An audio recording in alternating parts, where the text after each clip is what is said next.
আচ্ছা আমি তো একটা কথা বুঝতে পারছি না, তোমার বাবা গুড্ডিকে কেন ডেকেছে?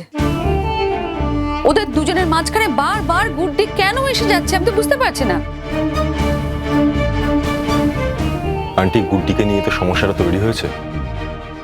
আপনাদের সকলের কথা অনুযায়ী গুড্ডি তো আমাদের মাঝখানে চলে এসেছে, তাই ওর আসাটা খুব জরুরি। আমি যদি গুড্ডির জায়গায় অন্য কাউকে নিয়ে যেতাম তাহলে তো আমাকে এত প্রশ্নের সম্মুখীন হতেই হতো। তাই গুড্ডিকে তো থাকতেই হবে। গুড্ডি বলবে ও কি চায়, ও কি পারবে। আমি বলবো আমি কি চাই, আমি কি পারবো। আর শিরিন বলবে ও কি চায়, ও কি পারবে। আমাদের তিনজনের জীবনে এটা একটা পরিস্থিতিগত সমস্যার কারণে একটা জটিলতা তৈরি হয়েছে। আমার কোনো পরিস্থিতিগত সমস্যা ছিলই না অনুজ, সেটা ছিল তোমার আর গুড্ডির। যদি তাই হয়ে থাকে, আমি ধরে নিলাম তাই, তাহলে তো তার সাফার তো আমি সত্যি তোমাকে সাফার করাতে চাই না। আমি অসৎ লোক নই। যেখানে যেখানে আমি অপারক হয়ে যাই সেখানে আমার খারাপ লাগে, কিন্তু অ্যাট দ্য সেম টাইম যে সৎ সে সবার সঙ্গেই সৎ থাকতে চায়। সততা তো এভাবে একপাক্ষিক হয় না। আমি রিকোয়েস্ট করছি তোমাকে, দেখো চলে আসার দরজা তো সবসময় খোলা। এখন চলো বাড়ি। আমরাও যাব। আমরা শুনতে চাই কি ডিসিশন হচ্ছে। আমরা মেয়েকে একা ছাড়বো না। যাক, এতদিনে তবু তোমার একটু বুদ্ধি খুলেছে। এতদিন তো আমার কোনো কথার তুমি কোনো দাম দাওনি। আমাকে তো মানুষ বলে জ্ঞানই করতে না, কোনো কথার দাম দিতে না। এখন বুঝতে পারছো তো, এখন থেকে শিখছো। তুমি যদি আমার কথার দাম দিতে না, তাহলে আজকে যে প্রবলেমগুলো অ্যারাইজ করেছে না সেগুলো করতো না। ওরা যখন পোস্টিং নিয়ে চলে যাবে বলেছিল, তখন চলে গেলে এই প্রবলেমগুলো আর আসতোই না। এর জন্য তো তুমি দায়ী, তুমি একমাত্র দায়ী। আর অনুজ, এর জন্য আমি তোমাকেও দায়ী করছি, কারণ তুমি সব সময় শিরিনকে নিজের টার্মে চালানোর চেষ্টা করেছো, যেটা কখনোই হতে পারে না। এটা হয় না, এটা আমরা বুঝতে পেরেছিলাম, কিন্তু তুমি বুঝতে চাওনি কখনো। আর আমার মেয়েটাও হয়েছে সেরকমই, একেবারে বোকা। বুদ্ধি বলে তো কিছু নেই। যদি ওর বুদ্ধিটা থাকতো না, তাহলে তুমি ওকে এভাবে শাটল ককের মতন ওকে নাচাতে পারতে না, কখনো পারতে না। এটা কনজুগাল লাইফ বলে, এটা ম্যারিড লাইফ। ছি ছি ছি ছি ছি, সে মনে হয়। আপনি একটু বেশি কথা বলছেন না? না না, সম্পর্কটাতে তো টিকলু আর শিরিন রয়েছে। আপনার এত কথা কেন শুনবো বলুন তো? আপনি এত কথা কেন বলছেন? আমরা তো সম্বন্ধ করে বিয়েটা দিইনি।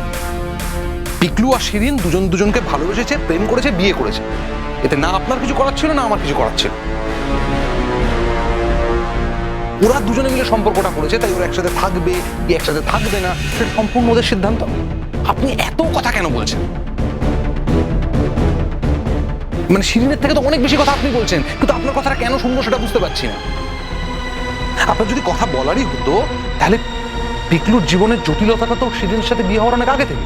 তাহলে তখন এতগুলো কথা বলতেন, এতগুলো কথা ভাবতেন, কিন্তু তখন ভাবেননি, তখন বলেননি। তখন যেভাবে হোক চেয়েছেন যে শিরিনের সাথে পিকলুর বিয়েটা হয়ে যায়। কারণ আপনার তখন ভাবা উচিত ছিল যে পিকলুর জীবনে যেখানে অলরেডি একটা জটিলতা আছে, সেই জটিলতাটা ক্যারি ফরওয়ার্ড হতে পারে, কিন্তু সেটা তখন ভাবেননি। তো তখন চেয়েছেন যে যেভাবে হোক পিকলু আপনার বাড়ির জামাই হোক। তখন ভাবেননি যে ওর জটিলতাটা কোথায়, কিভাবে কিভাবে কিভাবে এগোতে পারে বিষয়টা। কারণ আপনার তো গুড্ডিকে মিনিমাম দামটুকু দেননি, মিনিমাম দাম দেননি গুড্ডির সাথে পিকলুর বিয়েটা। গুড্ডির সাথে পিকলুর সম্পর্কটাকে মিনিমাম যদি দাম দিতেন, ভাবতেন সেটা নিয়ে, তাহলে আজকের দিনটা আসতো না। গুড্ডিকে মিনিমাম দাম দিলে আজকের দিনটা আসতো না। আমার মনে হয় এখানে এই বিষয়ে আলোচনা না করাই ভালো। যারা থাকবে তারা দুজনেই সিদ্ধান্ত নেবে তারা দুজনে থাকতে পারবে কিনা।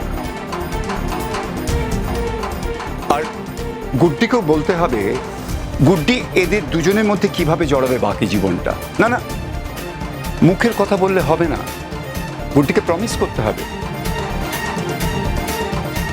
তবেই কিন্তু আমরা আমাদের মেয়েকে পাঠাবো তোমাদের বাড়িতে।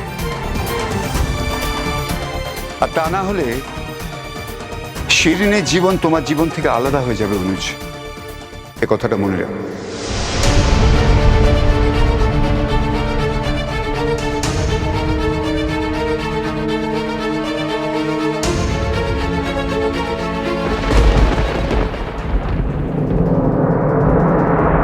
গুড্ডি, তুমি আমার মুখটাকে এভাবে ছোট করে দিলে কেন? তোমাকে যা আমি ভেবেছিলাম তা তো তুমি একেবারে উল্টো কাজ করলে। আমি কি করেছি জেঠুমনি? তুমি শুধু একবার আমাকে বলে দাও যে এটা আমার অপরাধ ছিল। তুমি ন্যাকা? তুমি জানো না কি অপরাধ করেছো? হ্যাঁ, একটা বিবাহিত ছেলের সঙ্গে তুমি রাত্রিবাস করেছো। তুমি জানো তার বউ আছে, তাও তুমি করেছো। তারপরে সে জিজ্ঞেস করছো তোমার অপরাধ কি? তার সঙ্গে তুমি কেন এক বাড়িতে ছিলে? শুধু এক বাড়িতেই নয় মাম্মা, একই ঘরে ছিল, একই ঘরে ছিল, একই ঘরে ছিল, একই ঘরে ছিল, একই ঘরে ছিল। কারণ আমরা যাদের কাছে গেছিলাম তারা আমাদের স্বামী স্ত্রী হিসেবেই ধরে নিয়েছিল। তাই অন্য কোনো ঘরে থাকার প্রশ্নই ছিল না। আর ওখানে দুটো ঘরই ছিল, একটা ঘর ওদের জন্য আর একটা ঘর আমাদেরকে ছেড়ে দিয়েছিল। একবার দেখো ওকে, কত ডেসপারেট, কিভাবে কতগুলো বলছে, কোনো লজ্জাও করছে না। লজ্জা আছে নাকি ওর?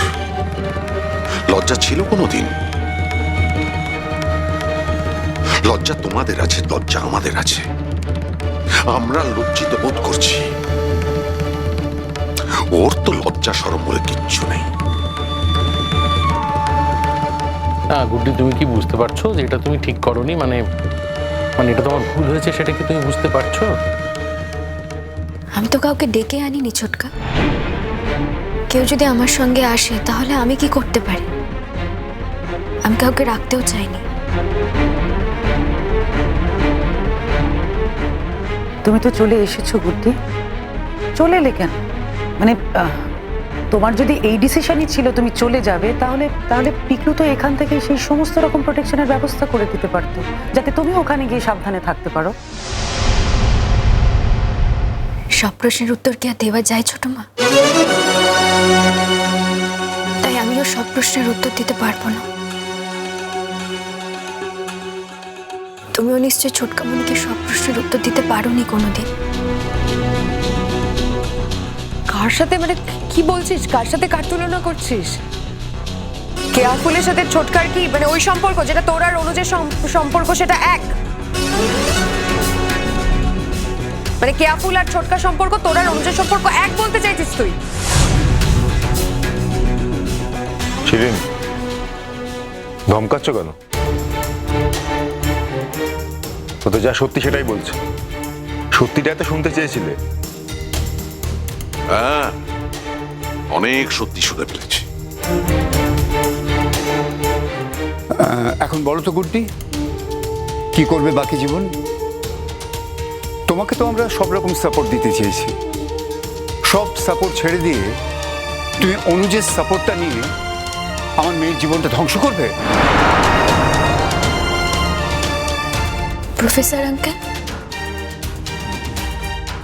তুমিও আজ আমাকে এইভাবে কথা বলছো? তুই কি ভেবেছিলি গুড্ডি? তুই আমার মেয়ের জীবনটাকে শেষ করে দিবি, সর্বনাশ করে দিবি, আর কেউ তোকে কিচ্ছু বলবে না? এতদিন ধরে তো প্রফেসর আঙ্কেল কিচ্ছু বলেনি, চুপ করেছিল, কিন্তু যা করেছিস এরপরেও চুপ করে থাকবে মনে হয় তো? গুড্ডি, তুমি আমাকে বলো তো এই সম্পর্কের ভবিষ্যৎ কি? কি আবার ভবিষ্যৎ? আজকের পর থেকে কেউ ওর মুখ দর্শন করবে না।